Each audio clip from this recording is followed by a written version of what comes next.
I was looking through a collection of old photographs last year, images of American cities from the late 1800s, when something caught my attention that I couldn't quite explain.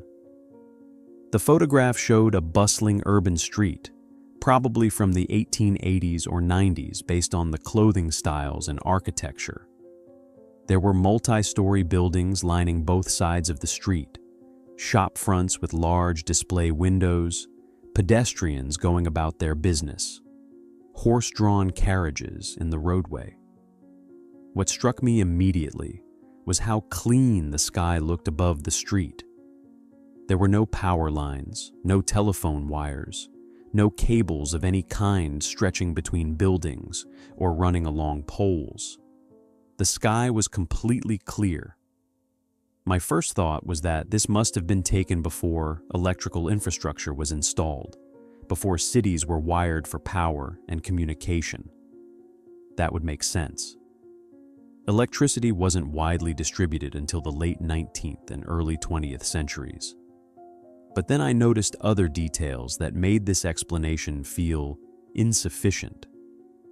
The buildings weren't primitive structures. They were substantial, well-built, multi-story constructions with large windows suggesting interior lighting was expected. The street itself was well-developed, paved, with what appeared to be gas lamps. This was clearly a functioning modern city by the standards of its time, not a primitive settlement waiting for technology to arrive. I started looking at more photographs from this period, images from different cities, different years within the late 1800s. The pattern repeated itself.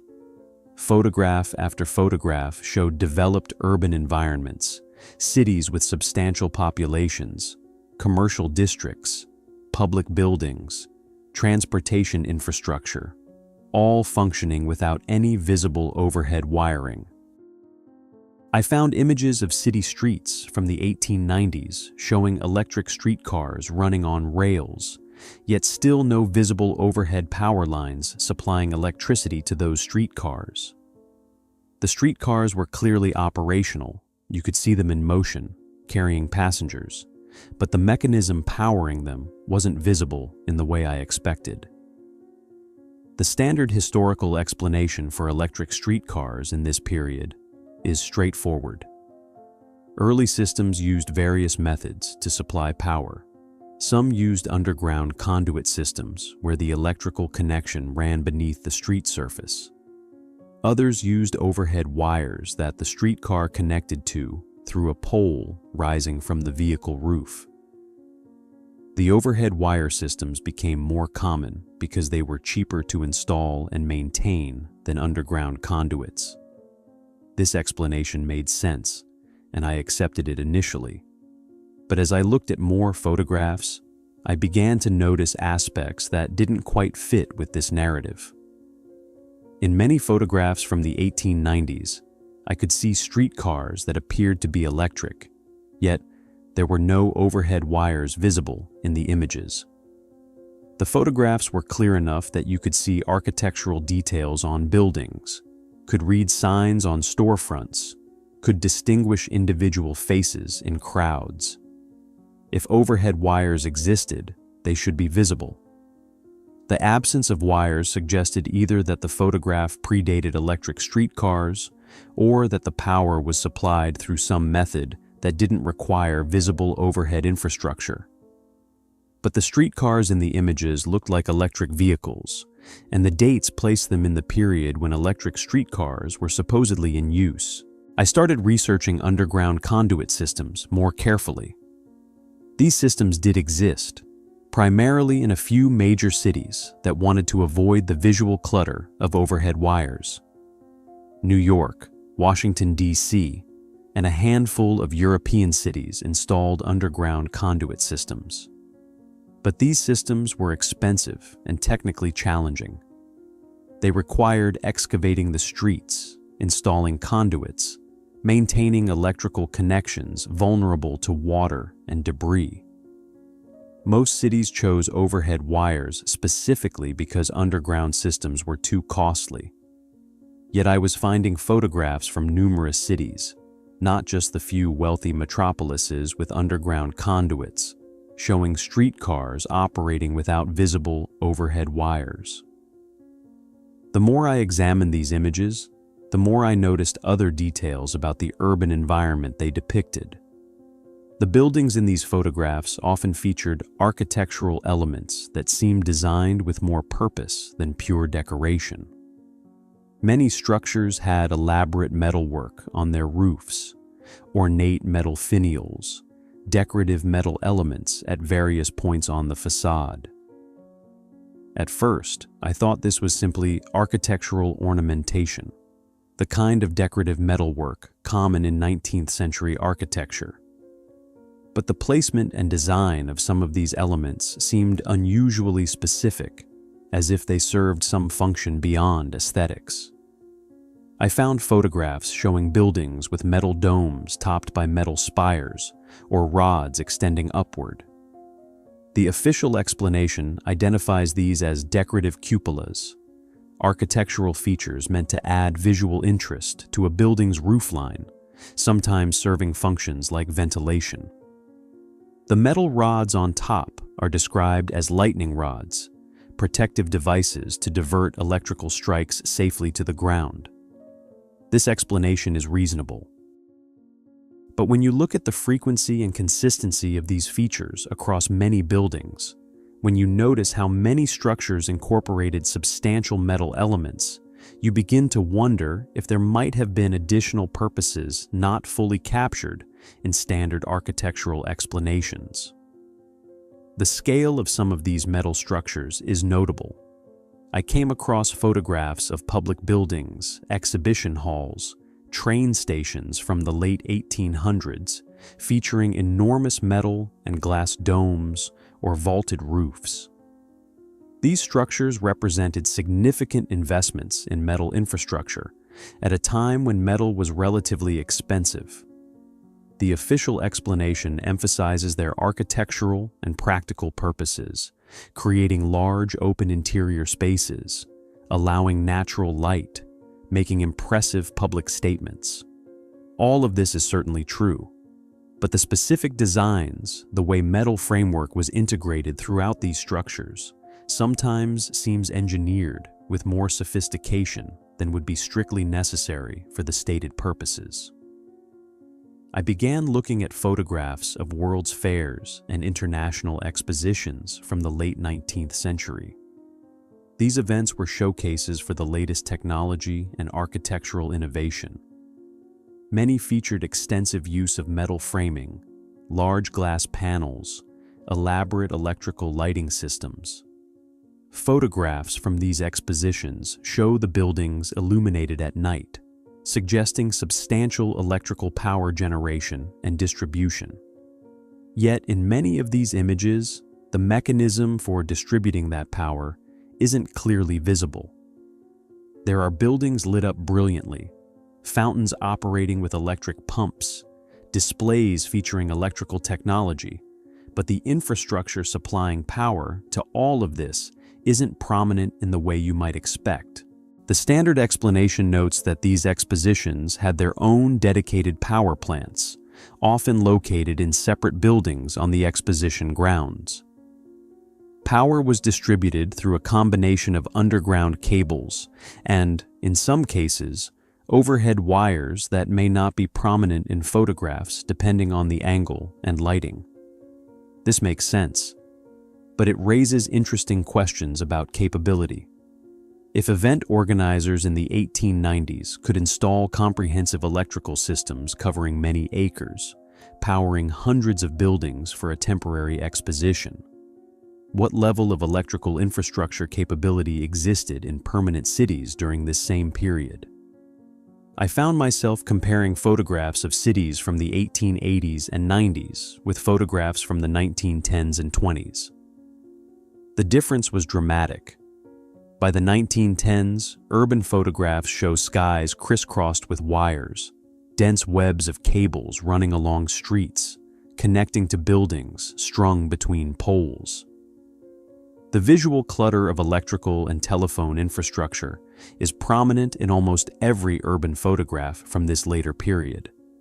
But the earlier photographs, from periods when electric lighting and electric streetcars were supposedly already in use, showed much cleaner skylines. Something changed between the 1890s and the 1910s, something that made overhead wiring suddenly ubiquitous in a way it hadn't been before. The standard historical timeline explains this shift as the result of expanding electrical systems. Early electrical adoption was limited and patchy, with power available only in certain districts or to certain customers. As electrical use became more widespread in the early 20th century, as more buildings connected to electrical grids, as telephone systems expanded, the overhead infrastructure grew denser and more visible.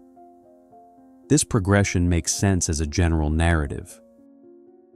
But it assumes that early electrical systems were small and limited.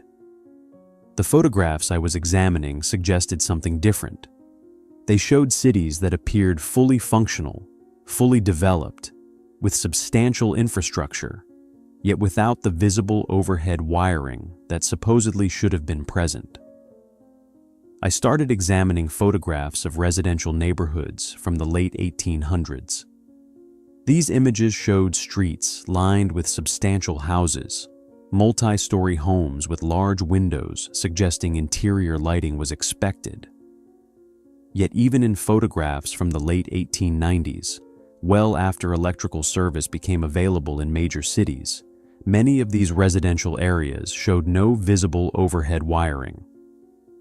The streets looked remarkably clean, uncluttered by the infrastructure that would become ubiquitous just a decade or two later. If these homes were using gas lighting exclusively, this absence of electrical infrastructure would make sense. But historical records indicate that electrical service was expanding into residential areas during this period. Where was the infrastructure supporting this expansion? The photographs of commercial districts show similar patterns. Streets lined with shops and businesses, areas that would have had strong economic incentive to adopt electrical lighting, yet showing minimal visible electrical infrastructure. By the early 1900s, electrical lighting was considered essential for commercial success. If electrical adoption was advancing during the 1890s, if businesses were connecting to electrical grids, the infrastructure should be increasingly visible in photographs from this period. But it isn't, or at least not to the degree the historical narrative would suggest. I began researching the history of electrical power generation and distribution more systematically. The standard history describes a progression from early experimental systems in the 1880s to expanding commercial electrical service in the 1890s and early 1900s. Thomas Edison's Pearl Street Station in New York, which began operation in 1882, is often cited as the first commercial electrical power plant. Similar systems were established in other major cities over the following years. These early systems used direct current and could only transmit power over limited distances. The development of alternating current systems in the 1890s enabled power transmission over longer distances. This historical narrative is well documented and supported by extensive evidence. I'm not questioning the basic facts of electrical development. What interests me is the apparent gap between what the written historical record describes and what the photographic record shows. The written history tells us that electrical systems were expanding through the 1890s, that more buildings were connecting to electrical service. But the photographs from this period show urban environments that look remarkably free of the infrastructure that expanding electrical systems should require. This gap might have simple explanations.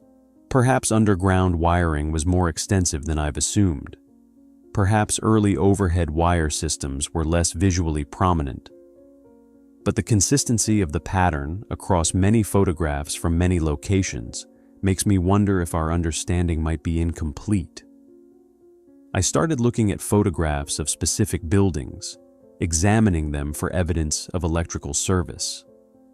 Large commercial buildings, hotels, office buildings from the 1890s would have been prime candidates for electrical lighting.